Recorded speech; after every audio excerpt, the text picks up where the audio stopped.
का करी हमरा बुझात नहीं के होई एगो लुगरी लपेट दे तड़ी जा हमरा के पहने के सिखाइबो करिया जे कि ना हमरा के को दिन तक की पहने के पड़ी हमर साचो के का बियाह हो गेल हमरा तो लाता हम सपने में जियो तो नहीं का जाने हमर हीरा कैसन होई है उनकरा बिना एको ठोप हमरा मन नहीं के लागत फोन करी का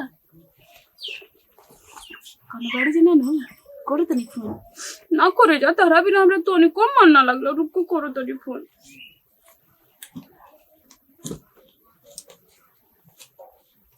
हेलो हो सोना कैसन बड़ा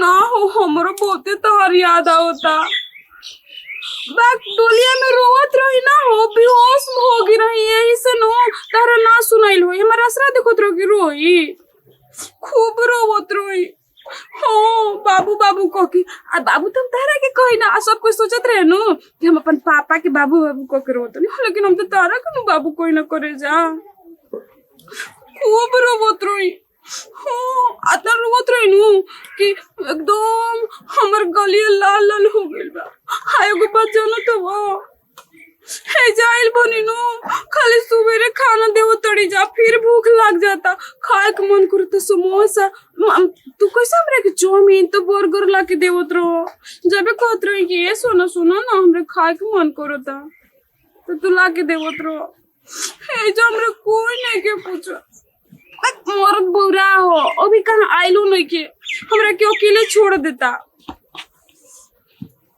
ना ना तारा के नहीं के बुलाइल आ तारा के वैसा निशानी दिखाई नो कि तू जिंदगी भर याद रखबा आ जिंदगी भर तारा के अपना साथ रख ले बानी आके सोचा नहीं का हम अपन मांग में रख ले बानी तारा के सीक्रेट बात बाद में बताएं ठीक नो लागता ना कोई आवता का तो खुरु खुरु सुनाता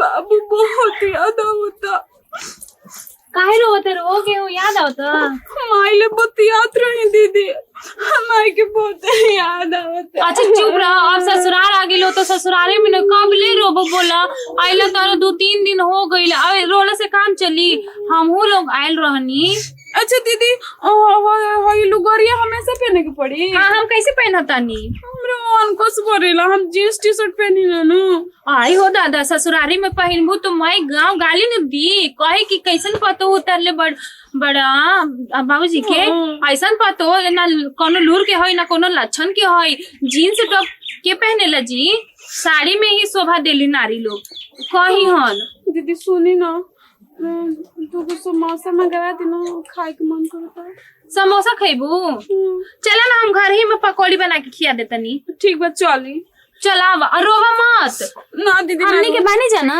दादा रे दादा बोचो नी माई की बहाना को दिन ता फ्रंटे पे पकड़ाई रहती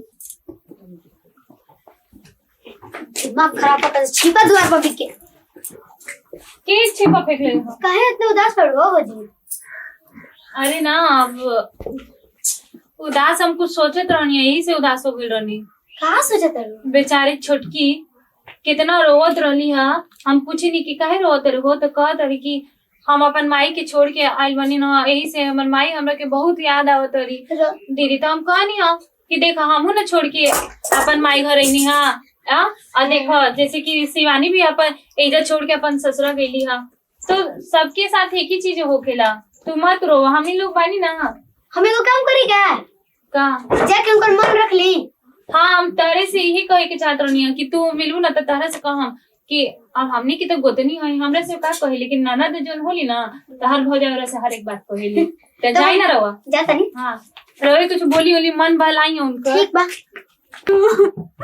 कैसन होयन हमारे हीरा कितना अच्छा हमने के बगीचे में जाके कबड्डी खेलत रही जब ऐसे छूटा छूटे खेलत रही जब कोई खेले के ना मिले हाय हीरा तेरा भी बहुत जल्दी अब 1 सेकंड हमरे जे मन नहीं के लागत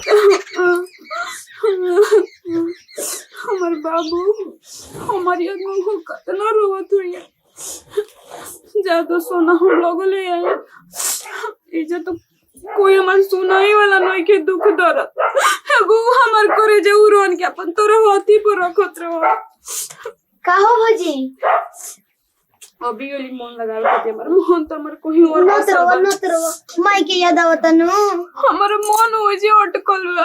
अच्छा मत रहो हम ही तो तारा के मन रखे नी कनी नु कि बेचारी के माई के याद आवत है हम जात नी उनका के तनी बोला बतियन तुमकर मन लाग अरे जाए। तू का मन लगे हमर तो मन कहीं और बसल बा। कुछ कलू का भौजी ना कुछ ना कोनी कोनी हना बहुते माई के याद आवता। हां और सखिए के याद आवता नी तू के ज्यादा मत रहो हम तो घर के दुआर के छोड़ के अपन ससुर गोइल रहनी ना लेकिन का करबू लड़की के तो ये थी अटे कि अपन घर के छोड़ के ससुर ससुर छोड़ के न गरी माई के लेकिन ना कुछ ना।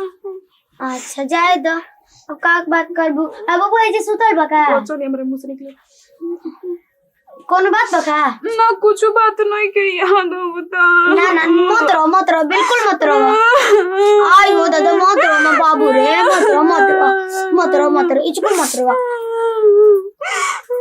कल चल जी बता हम नु खूब कबड्डी खेलत रही के करा संगे कबड्डी खेलत रहलू सोनवा संगे ई सोनवा के लइका की लइकी वो हमार दोस्त तो हम जानते बानी दोस्ते नो कि सोनवा लइका की लइकी ऐसे खुदिया के काहे पूछत तनी जी का हो गइल लइका के चाहे लइकी होके ना हमनी के घर के रिवाज हटे लइका संगे ना खेलल जाला बहुत खराब होके सन लइका बियाह होकला के बाद लइका से बोलल जाला बतियावल जाला नहीं तो पहले ना। तो रवा अपन भाई से तब ना बतिया तू खा लइका से ना बोलल जाला तो भाई और मर्द के बात दोसर बाटे अनजान लइका से ना बात कइल जाला। तो अनजान से हमका विदेश में जाता नहीं बतिया कितना हमरा सुनवा के याद आवता। ज्यादा मत टेंशन करन ए जो तार कोई गो सोना बन दिया सा माइले कोत रह गया अभी 5 साल के बियाह बात करियो देखो तड़ू चुप हो जाना काहे इतना रोवत है। देखो तार लइका रोवता अरे ओकरा के तैयार करे के बा अभी काहे इतना रोवत है बोला कितना समझाओ तनी तो तड़ी की हमर सोनवा के याद आवता और पता साड़ी पहनले पहले हमर पेट दुखाए लागोता। ले ला ओकरा के गोदी तनी चुप हो जा एकर के ले जतनी हम बढ़िया घुमा दे ना रो हमर धन नी रे इतना काहे रोवत है हमर बाबू अब रोवल धोवल बंद करा तेरे के तो कितना दिन हो गई लैला अब बोला अच्छा से न रहे की चाहिए कि कौन काम करे के बा काम काज में थोड़ा मन लगावा हम आइल रहनी हम जानत तानी तोहर दुख लेकिन अब ससुराले में न रहे के बा तो एजे रहे की मतलब कि एजे के तरीका से अपना आपके रंग ढंग में रंगी के पड़ेला समझ गई ना पूरा रंग जाएगा मन नहीं के लागत। अरे कुछ दिन में मन लग जाई हम आइल रहनी तो हमरो मन ना लगत रहे नया नया में लेकिन फिर 4 दिन 5 दिन जैसे जैसे दिन बढ़त गई ऐसे मन लागत गई हमर मन लग गई अब रहत तानी अब चला कुछ काम उम कर देखी हाँ तारो के मन लगी चला बैठल ऐसे तू याद तार नैहर के याद आ जाता तू रोवे लगलू चला दोसर बात रहे हमार दोसर बात नु बा का दोसर बात बा चल कुछ ना काम करबो ना अच्छा लगी चला वो मोटी लगना कहने कहाँ हेरा गइल बा फोन नहीं के करत बताओ तो अपन घर फूलाइल फूल ना चुहत रही है झाड़ू पोछा सब करे पड़ता। वो मोटी लगना 3 दिन फोन कोई लागलो अभी तक फोन ना कोलस दूसर लड़की के चक्कर में ना लागिलो एगो काम करो तनी एगो उपाय आई बा आज लोग वीडियो कॉलिंग पे बात करो तनी आज उनका के खुशे कर दे एगो तो मरद खातिर लगइली बनी एगो उनका खातिर जाता वीडियो कॉलिंग पे दिखाई थोड़ा सा आज हीरा तारा के पक्का खुश कर दे रुको अभी बोतल तो प्रसाद कर दे ये जो क्यों नहीं है हाँ ये जो हम आराम से लगा सकते हैं।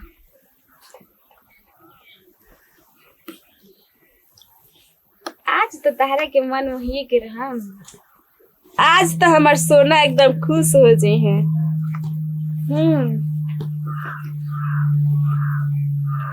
एगो भतार के ता एगो भाई यार के जियो हमर सोना आज के बाद तू कामरा की याद रखबो कहलो ना कि तारा खातिर कुछ ना करी ना अब देखो एगो तो भतार खातिर लगावते बनी एगो तारा खातिर हो करे जा आज तो उनका एकदम खुशे कर दे। अब फोन लगाई हेलो कहो मटी लगन एकदम भुला जालो कहाँ रहो 3 दिन से। हाँ तो सुनो ना एगो तारा के ना गिफ्ट दे ऑप्शन गिफ्ट ना फोन पे पहले वीडियो कॉलिंग तक कर तब न देखबा। हाँ कर हाँ रिसीव कर तने लौकता। हाँ तो दू दूगो ना लगाई, एगो ई भतार के हो, एगो तारे खातिर हो।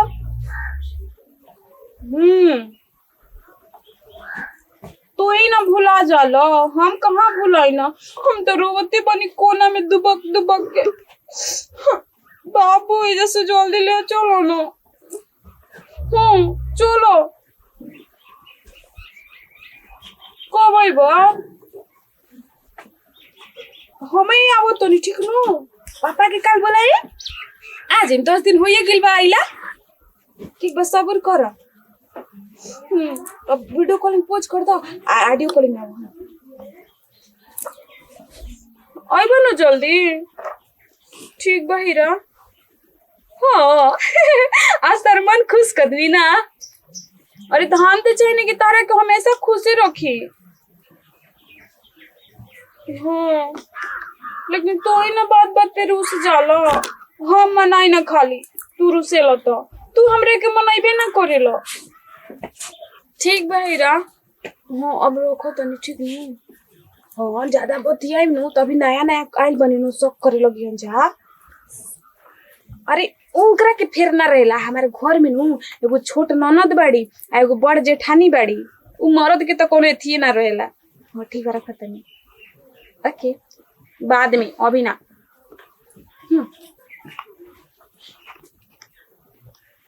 कौन के रहे फोन पर? के रहे फोन पे? बाबू। कौन बाबू? वो सोना। अरे कौन सुनो, हमरा के बताओ ता।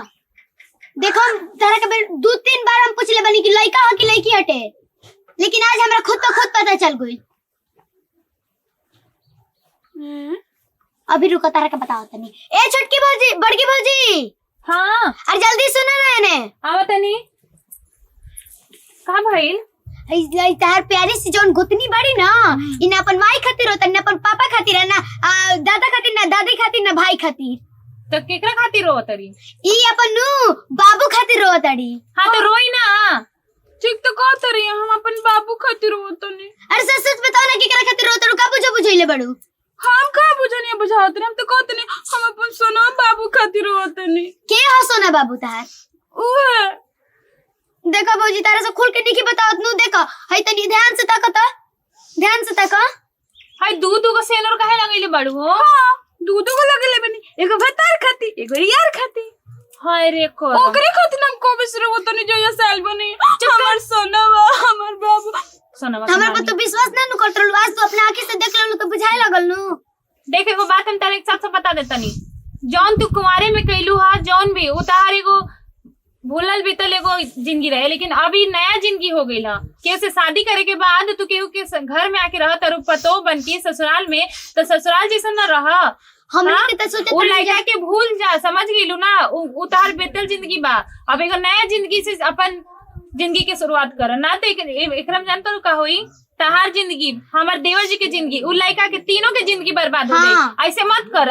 लेकिन हम अपन बाबू के कैसे भुलाई दीदी? अब बात करल बंद कर दा, धीरे धीरे तो ओकर याद दिमाग से चल जाई, भूल जाइबू। ओकरो के रहे दा, ओकरो के बसे दा, ओहो के से शादी ब्याह करके रही। अपन बाबू के ना बोलेबू, हम भैया की जिंदगी नरक बना देबू। हमर सोना क्यों दूसरे से शादी करी? हाँ अब तार शादी हो गई बटे, तब तो तारा के कसौ छोड़िए दी। तारा के मन बहलावे खातिर बतिया तारन तारा से ना। हमर सोना हमर बाबू ऐसन कबो ना करी। तब से समझाओ, तन समझ में नहीं आवत। हाँ तू दूसरा से शादी कर ले, तू ना दूसरा से शादी कर ले ना। तारो घर के बेइज्जती होई, हमनियो के घर के बेइज्जती, कहीं के ना रहबू एक दिन। समझ गइलो ना? यही से जन समझाओ तनी समझला। जोर सुनवा कबो याद मत आई आज के। हाँ लेकिन सुना, ये बात घर में केहू के कान तक पहुंचे के ना चाहिए। हमनी ये तीनों के बीच में खत्म हो जाए के चाहिए, है ना? ठीक बटे। आज के बाद ये मैटर पे कोई बात ना करी। चलो लोग घर। ए दीदी एगो बात कही। हाँ बोला। मोबाइलवा मैंने सोनवा के नंबर पे एक बार बतिया ली, फिर डिलीट कर देम हमेशा। मारो मुंह।